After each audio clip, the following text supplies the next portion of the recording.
I had an encounter with Christ on the bed of affliction after experiencing an attack from the enemy, where I was compelled by the forces of evil to set my hand on fire. And after that incident, I was rushed to Kolebu, admitted at Ward H for 4 months, where I had a lot of encounters,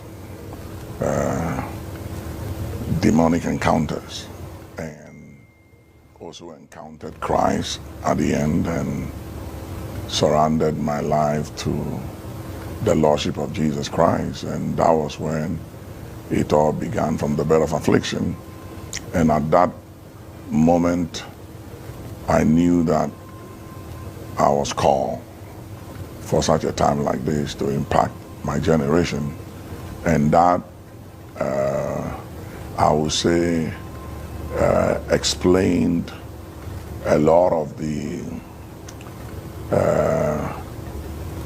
misfortunes and the complications of my life, which began from my mother's womb, where she got pregnant and she bled for many months, about 4 months, became anemic, couldn't carry the pregnancy.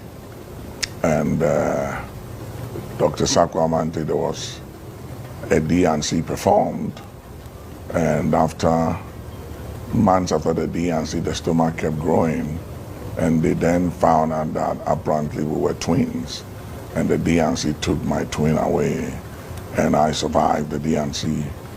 And then I was born after that, and according to what I'm told, anytime I was ill, it was like life and death. Everything about me was complicated.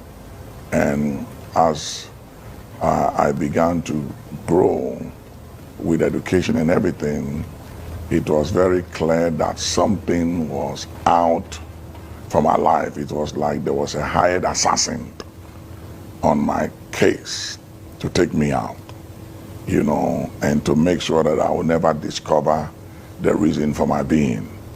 And with hindsight now, and by illumination, which by God's grace I walk in now, I now can appreciate why I have to go through the things I went through.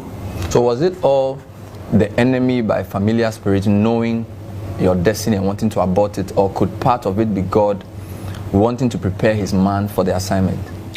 I think it was both, because the Bible says in Romans 8:28 that all things work together for the good of them that love God and are called according to his purpose. So I believe that it was the enemy, but God was working through it at the same time. Like Joseph said, you meant it for evil, but God turned it for good.